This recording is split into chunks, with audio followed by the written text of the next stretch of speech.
Tas. Usila usila malau memo. Ya, fama sosowia le lua.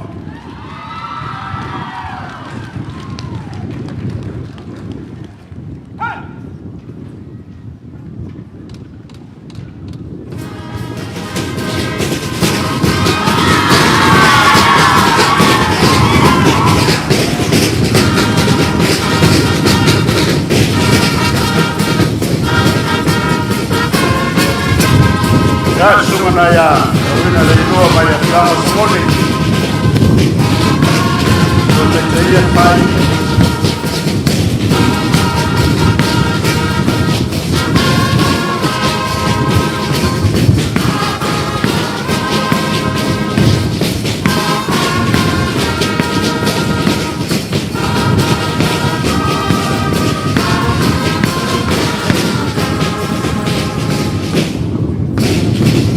Faleo'o Samoa.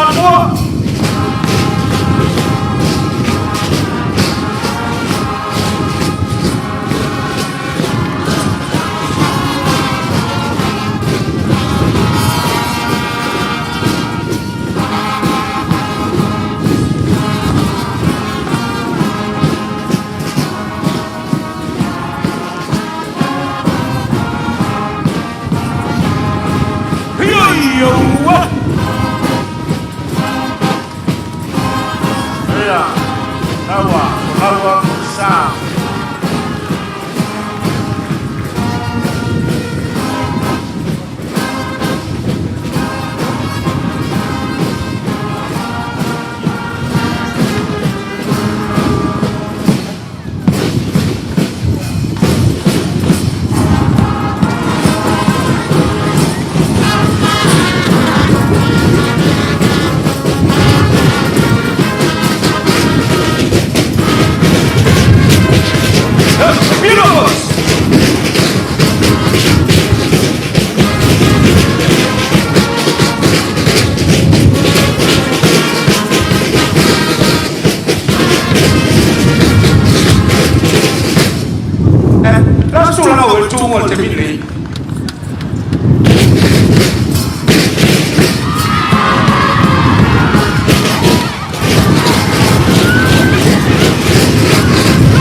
Telling us the Bible story of David and Goliath.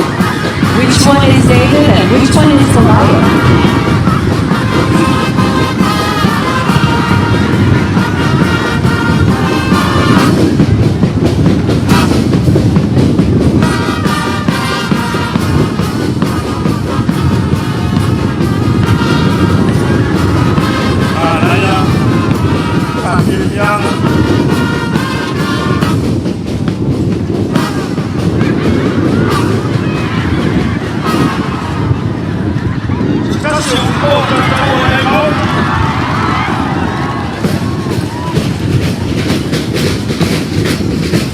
Salailua.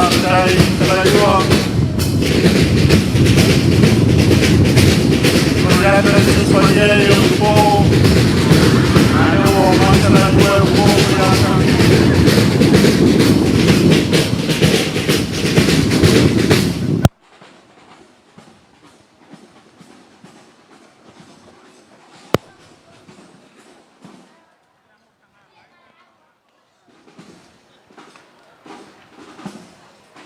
Ua tusi se a lou ao I te tonu o le mauta pono. O le mauta mamalu o Samoa. O ato le tusi lima ma le whailonga tangata. Ai tali I lea. Tali ai whola o ao ma tuilatu le la. Se tali maia le atua mo Samoa.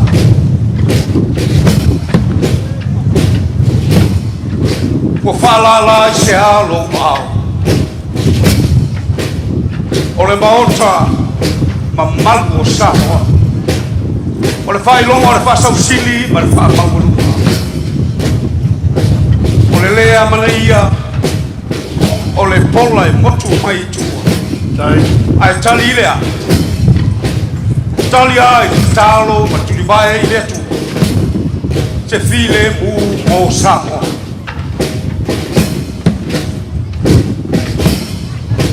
Wa iwa I le tusi o le lima I le ele ele. O le ele ele.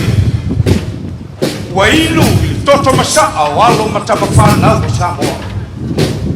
E au noa mase mawhanga. Tali I lea.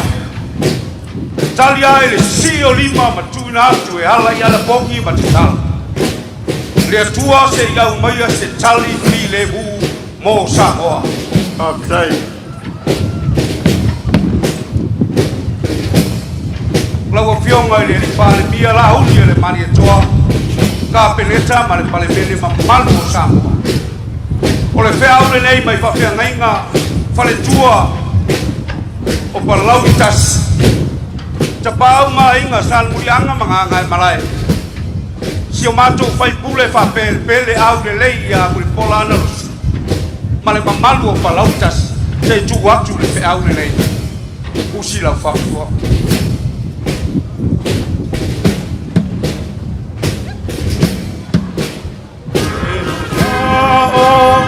Yesu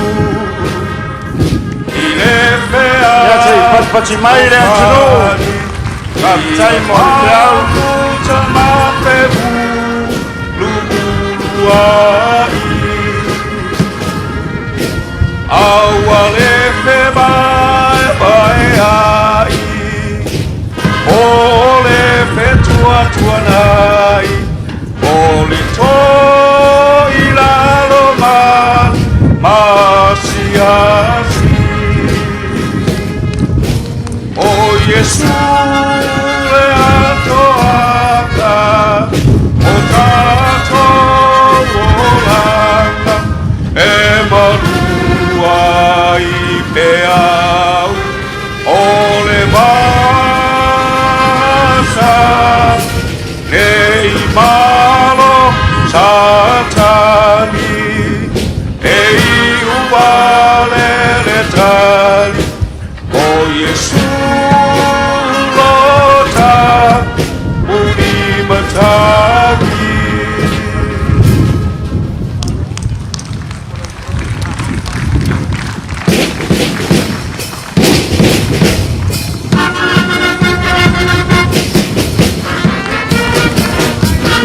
Ai nau atartala mai alu whanau Ia pate te inga le lei foi lea I la to foi sukwai te Salailua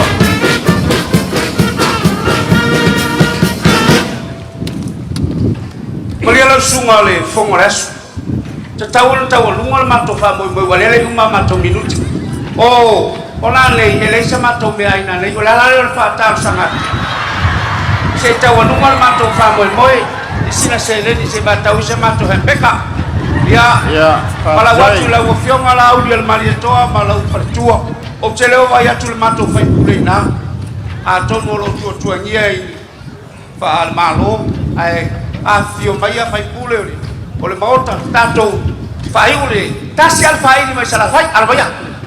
Ia Leilua Ia ole yalo ia tato faili ma le fianga o Salailua ili Le tau alunga ma lo fa tai mo le fiau Ia mai se foi ia ole falinga fa malulu atu ole mfaiona au ai mai le fionga sui palmi ole tofi ole tu malo Ia ono lo ia ne tu tuangia fa malo au lea o fai lava la upule e fai le tau alunga ile se tala al komite e fai se tau alunga ole melea o leo wa tatala le taualunga ala le sui palemia o lo totofi fionga ya muripola na rosa i le lua afe tala Dai, awal mato be aina nei. o leo fowa musu mai ya le fionga suka misina o lo avanoa ia nisi o le faida leo ia ya umai ia nisi o le tatou faili mai Salailua maua fua le isa interview e faya O te mana e whātumu le te pusa whambori. ya famasau sawia sauloa o ke kau i toi wa kou siaura faya na nei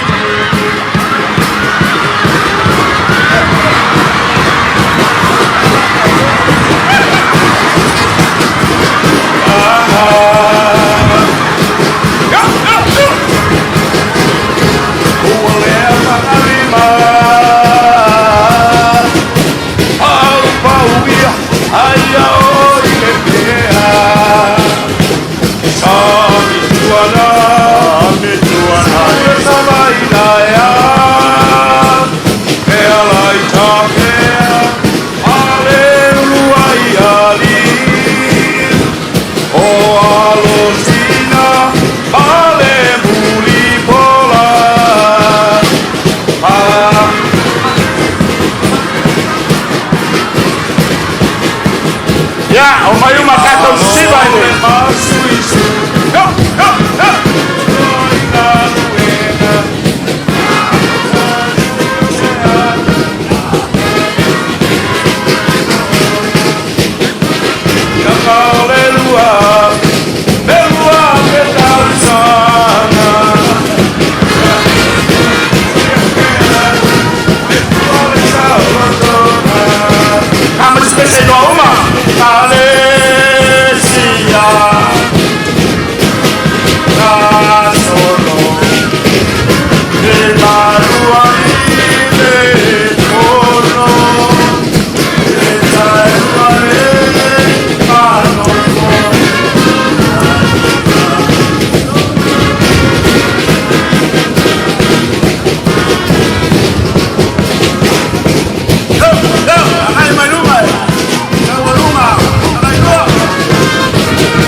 Ia o le nā ua taualunga mai ia le whaafifianga fo ia le Failipu tasi a le Failipu mai le moteli sana whai ia i le whioanga o Salailua ia i le whioa i o ainga ma le mai tua tō ma talowa a maupu ia sale murianga ia e pe o na iaile lātou a whaatawhiti ma tangofie ma le mata ina ia ma eo fo ia a tāpenanga ia a